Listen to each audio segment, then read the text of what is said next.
Hello mga ka-abroad, hello rin mga ka-ex-abroad. Day 12 tayo ngayon pero nawala yung day 11 natin. So, ito. Ulitin natin yung update sa ating day 11. Ito ang nagawa natin kahapon. Ayan o, mga bintana. Hinga pre. Ayan o. Kompleto ng mga bintana. Ito yung unang bintana. At ito yung pangalawang bintana. Ito mga bintana natin ay ano, mga sinaunang style, yung ditukod. At yung pantukod yan, dual purpose yan. Pwede pantukod, pwede pamalo, pwede pang balugbog sa mga siraulong malalasing tapos nanggugulo pa. Ayan, yung mga pasilip-silip dyan sa gabi. Ayan, yung pangatlo natin bintana. Oh. Ayan. At ito naman yung ating landscaping na patuloy pa rin ginagawa. Ayan. Magkakaroon tayo dito ng kanal sa likod para hindi dire-diretso sa silong yung agos ng ulan kapag malakas ang ulan. Hindi siya didiretso dito sa ating upuan sa ilalim ng silong. Hindi siya didiretso dito sa ating receiving area. Hindi siya didiretso dito sa silong. At ito naman yung ating napakita ko na dati, itong ating mga pintuan. Ayan. Ayan yung unang pinto. At hindi pa tapos yung ating division kasi wala pang pera ang mamay, nagpapakupras pa, hindi pa tapos yung pagpapakupras. Kahapon nga pala nakapagsulong tayo ng 1,288 kilos ng niyog. 1,288 plus 1,494 kilos ng niyog. Tapos ngayon, pa third day, tatapos pa sila, hindi pa tapos.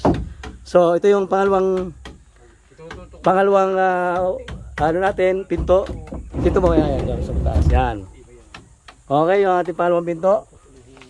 At ito naman yung ating pangatlong pinto. Ayan. So, yan ang naging kaganapan kahapon mga ka-abroad, mga ka-ex-abroad. Nawala yung video natin kaya minabuti nating i-retake yung ating video para kahapon para makita nyo yung progress. Ayan. So, okay na. Kompleto na.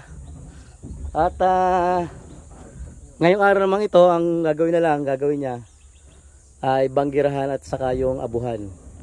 Yun naman yung kanyang inuutay-utay ng ating kasama sa paggawa. At yung isa naman ay dito sa landscaping naman nakatoka. Habang yung dalawa pa ay patapos na sila doon sa pagkukupras. So bukas mas mabilis na ito matatapos. Ayan. So ayan, bukas na ulit yung mga bintana. Kita nyo naman, napaka-aliwalas tingnan, no? Napaka-aliwalas tingnan ng ating bahay kubo. Tingnan nyo. Ayan, mga ka-abroad, mga ka-ex-abroad. Talaga namang ang sarap nitong pagpahingahan. Ngayong tag-init, mas lalo na kapag tagulan at sigurado napakalamig dito. Napaka maaliwalas ang bahay kubo na ito. So, muli mga ka-abroad, ito yung ating day 11 na nabura, nawala sa ating files. Kaya niretake natin. Ngayon nga pala ay Friday, May 3, 2024. Pa day 12 natin ngayon. Pero itong ating i-upload nito ay day 11, update ng day 11. So maraming salamat sa panonood mga ka-abroad, mga ka-ex-abroad. And see you mamaya para sa ating day 12. Bye bye!